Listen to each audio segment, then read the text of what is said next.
निर्णय दिनांक 1/10/2018।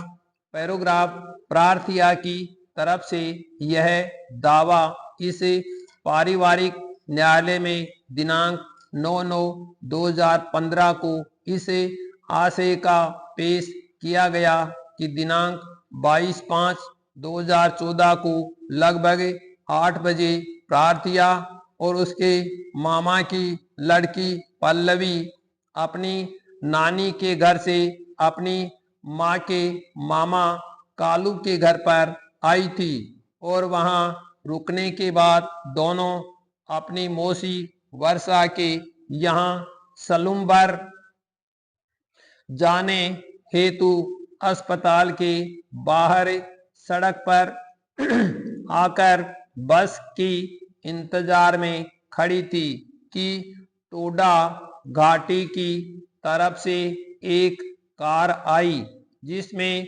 ड्राइवर के अलावा विकास जोशी, उसकी पत्नी सोनू और धीरज थे। विराम। श्रीमती सोनू ने कहा कि कहाँ जा रहे हो? इस पर मैंने सलूमबर मौसी के यहाँ जाना बताया। तब श्रीमती सोनू और विकास ने कहा कि हम तुम्हें छोड़ देंगे। इस पर उन पर भरोसा करके वे कार में बैठ गए, परंतु खारी बावड़ी से कपूरावती के बाड़ा होते हुए कार को जब उदयपुर की तरफ रवाना किया तो प्रार्थी ने कहा कि आप कहाँ ले जा रहे हो? तो विकास और धीरज ने धमकी दी कि चुपचाप बैठ जाओ, कोई आवाज मत करना, मारकर केवड़े की नाल में फेंक देंगे। और फिर उदयपुर कुछ देर होटल में रुके। वहां मेरे पहने हुए कपड़े उतारकर शादी के कपड़े पहनाकर विवश करके कोर्ट चौराहे के पास एक मंदिर में ले गए। वहां पहले से ही धीरज के 2 साथी मौजूद थे। उन्हें सभी मिलकर धीरज से शादी करने हेतु मजबूर किया। विराम। मैंने मना किया तो जेब से चाकू निकाल कर मारने की धमकी दी और वहां एक फोटोग्राफर को बुलवाया।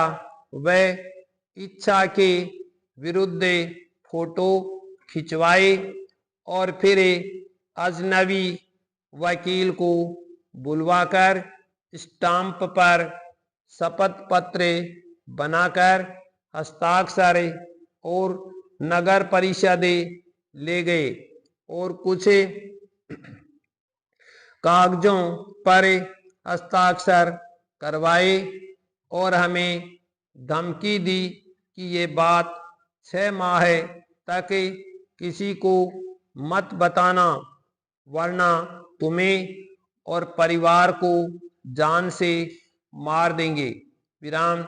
इसके बाद उसी कार से केसरिया जी धीरज के घर ले गए, परंतु मेरा रोना धोना चालू था, जिस पर उसके घर वालों और पिता ने वापिस छोड़ना कहा तो वहां से वापिस सेरिया लाए और टोडा घाटी पर छोड़कर भाग गए।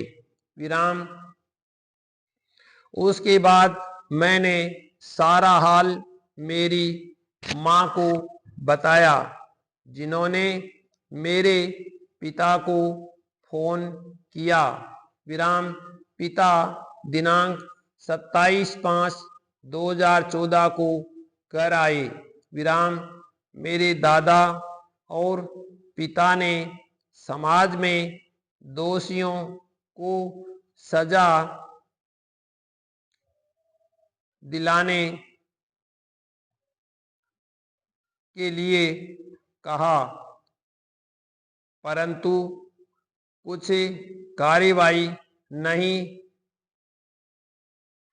होने पर सलूम पर थाने में इतला दी, जिसका प्रकरण संख्या 285/2014 धारा 363, 366, 384, 496, 120B आईपीसी दर्ज किया। विराम।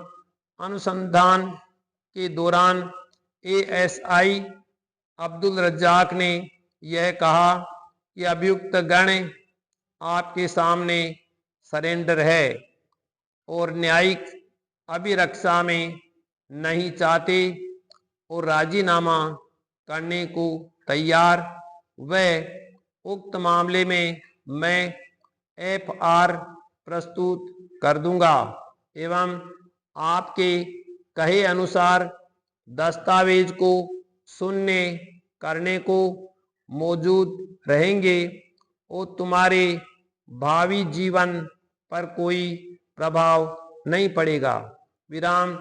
इसके तहत वैवाहिक पंजीयन प्रमाण पत्र पृष्ठ संख्या 337 क्रम संख्या 1011 को गैर कानूनी प्रक्रिया और निरस्त समझा जावे।